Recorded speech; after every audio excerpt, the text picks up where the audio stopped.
Okay, excellent. So thanks so much for the invitation. I hope everybody's enjoying the winter school so far. So I'm director of the Robot Learning Lab at Imperial College London, and I also have a external part-time role as director of head of robot learning at Dyson. So I'm an academic, but I'm interested in real-world applications of robotics as well. And so really what we work on in my lab is robot manipulation. And the work I'm talking today about is all work from Imperial College rather than from Dyson. So this is the robot in our lab. So we have a Sawyer robot, and we kind of put objects down in front of the robot and try to see if the robot can manipulate those objects and perform tasks with its gripper. So one of the ways that you can teach a robot how to perform a task is with imitation learning. And this is me in my lab teaching a robot how to hammer in a nail with a demonstration. So imitation learning is a way of both defining the nature of the task, the task specification, but also giving some hints as to how to actually solve that task. So it's a very nice way to scale up data collection for robot learning. And so my vision is that, if we can get enough data collected from humans, then robots can learn a wide variety of tasks, and that data can then be shared across lots of different robots across the world. And so what we really need to do is to develop methods that are usable by everyday people in everyday environments, rather than only usable by engineers and scientists in the lab. So this has led to what I've coined as universal imitation learning. So this is a method that can, as I said, be used by anybody, whoever you are, and on any task. So there are two criteria here. We want to, first of all, minimize the amount of physical interaction required of the human. So we don't want the human to have to put too much effort or spend too much time teaching a robot. And we also want to minimize the amount of prior task knowledge required by the algorithm. So we don't want to have to change parameters of the algorithm for each specific task, because that will require the human teacher to have some understanding of the underlying algorithm, which defeats the point above it. So we want that method to be able to work on all sorts of different objects. So here's a slide from a presentation I gave at CoRL this year, so the Conference on Robot Learning, in a new track they had called the Blue Sky track, where they were getting ideas of kind of potentially controversial, but at least blue sky concepts that might change the direction of robot learning. And on the left is the kind of graph that we typically see in certainly machine learning conference papers, but also a lot of robot learning papers, where we evaluate robot learning based on the success rate as a function of the number of environment interactions. And what I'm proposing is that actually what we should be doing is evaluating the success rate as a function of the amount of time. And the reason for this is that these two are not the same. So there are plenty of methods which might be quite data efficient, but actually require an awful lot of time because they require some setup time. And in particular, they might require lots of environment resetting. So reinforcement learning methods, for example, are particularly prone to this, where a method might look very, very data efficient, and it might apparently be state of the art, but actually as soon as you move it to the real world, then suddenly the human has to start resetting the scene all the time. And so these methods are overinflated in terms of how we believe they would perform in the real world. So what I think we should be doing is really developing methods that are time efficient and reduce the amount of time that the robot takes to learn, but also particularly reducing the amount of time that the human takes to teach the robot. And we also want to minimize the prior task knowledge, as I said. So we want to develop methods that can work on a range of different tasks and objects. So here we've got 8 different tasks, and the method that I'm going to explain to you is able to learn all of these tasks without having to change any parameters of the algorithm. So let's have a look at some of the existing approaches to imitation learning and robot learning for manipulation. So one very simple approach is behavioral cloning, which is where you would gather lots and lots of demonstrations and use supervised learning to map from images to actions. So in this case, you have And in all of the examples in my presentation, the robot has a camera on its wrist here, observing the object beneath it. And the problem with this approach is that it requires a lot of physical interaction. So typically, pure behavioral cloning would require over 100 demonstrations to learn a new task. We can do reinforcement learning. So we could define a task using a demonstration and then using reinforcement learning to solve that task, which would actually be called inverse reinforcement learning. But the problem with this is, as I've said, the human would simply have to be there the whole time to keep resetting the environment, or you would have to construct some artificial apparatus to do that resetting for the robot, which kind of defeats the point of a robot learning autonomously. We can do transfer learning, so we can train on some similar tasks, the one that we actually care about, or have a big offline data set of tasks and then transfer that to a new task so that the robot can learn that task very quickly.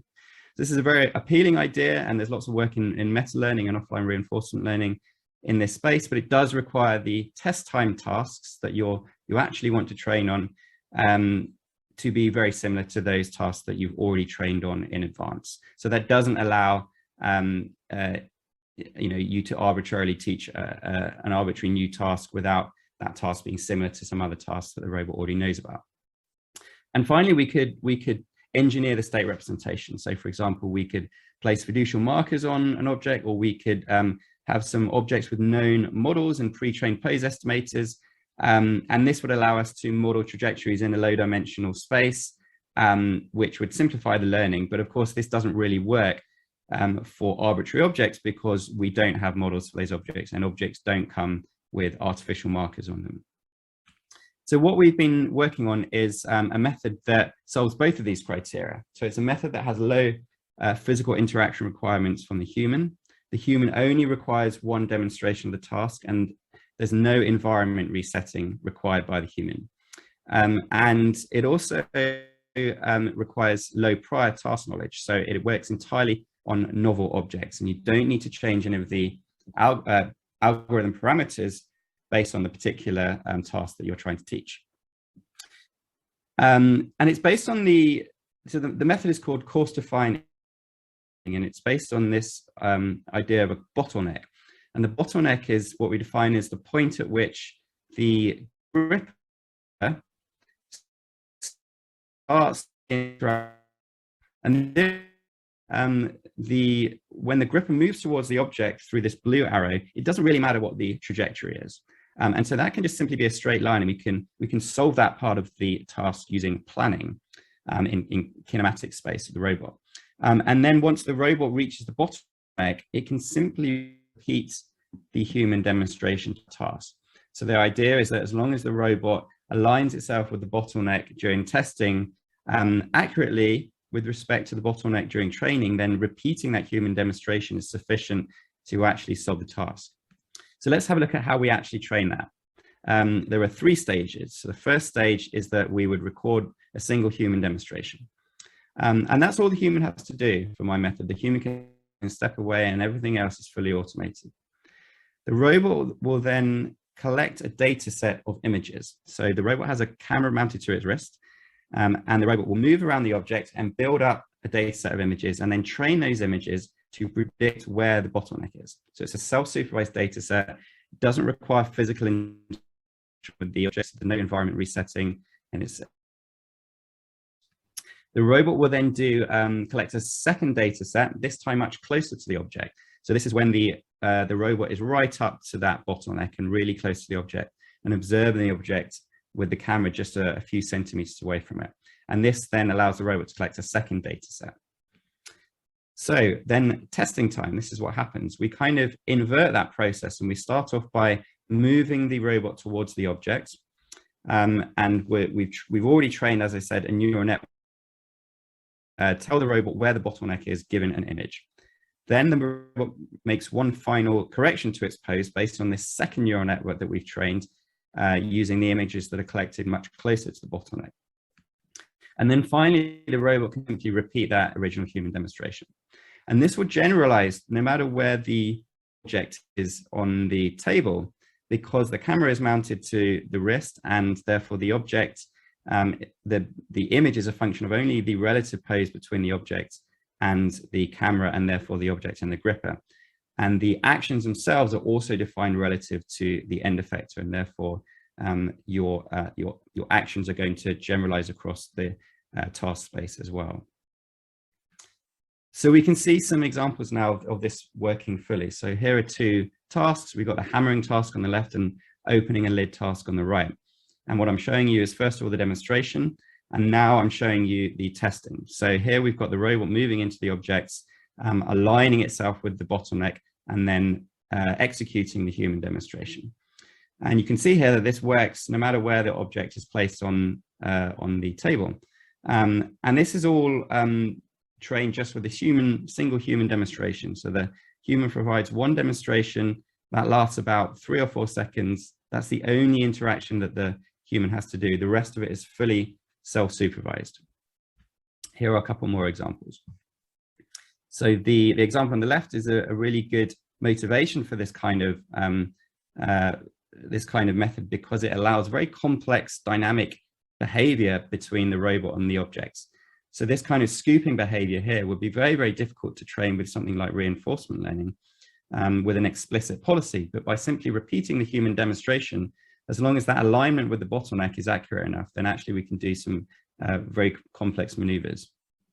And on the object on the right, if you watch, there's going to be a failure case coming up, which shows that actually sometimes this doesn't work, because if the bottleneck state estimation is not perfect, then simply repeating that open loop demonstration is not always going to work. So what we're now thinking about is how can we, first of all, improve that the estimation of where that bottleneck is using more complex computer vision, and also how can we perhaps introduce some kind of closed loop control during the interaction between the robot and the object. So we've got this working on a load of different tasks. So these are the tasks that we trained and tested on in our ICRA paper. And you can see here it's working on a range of different skills.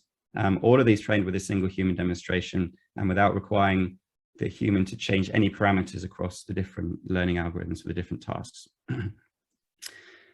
And here are some quantitative results. So we can actually see the different levels of success rates over different objects. And now going down the list from the top to the bottom, these are the different methods. And there's a few different methods here. So we've got visual surveying and filtering. So when the robot is moving into the object, we can do a couple of things. Either we can simply move to where the robot thinks the object is based on the current image, or we can actually fuse together multiple measurements and do some sort of sensor fusion or some kind of some Kalman filter or whatever method you want to aggregate all of these readings, and then estimate a pose of the object based on multiple measurements. We found that to be slightly better than simply doing visual surveying. But the main difference between two approaches that we tried is whether or not we had this correction. So if you remember, I said that we trained this second neural network on images closer to the object. When we do that, that makes a big difference. And this is part of the coarse-to-fine idea, that the robot is slowly moving into this bottleneck and gradually getting closer and closer to it. And this second network, which is trained as an expert just around the bottleneck, is really, really crucial for getting good alignment with the bottleneck. So that was work that we did published at ICRA. We also published some follow-up work this year at CoRL, which is learning multiple stages of a task. So this was work done with my PhD student, Norman DiPaolo.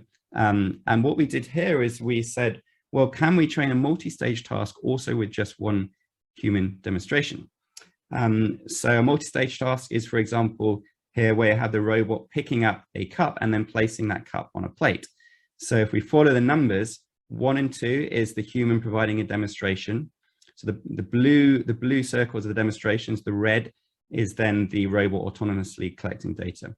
So we provide the demonstration of picking up the cup. Then we provide the demonstration of the second stage, which is placing the cup on the plate.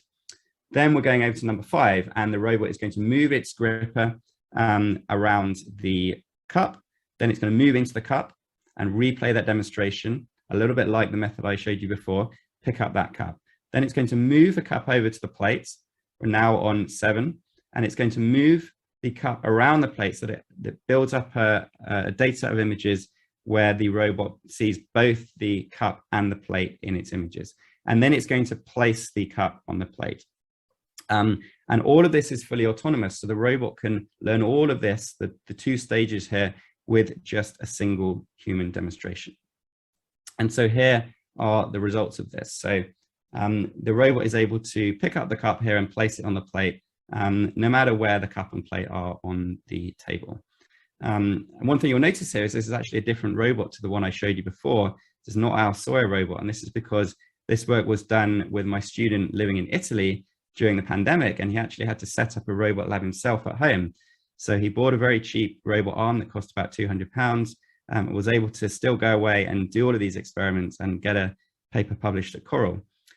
So I think this is really good motivation for us to keep on doing real world experiments, even if we're not able to access the lab at certain times.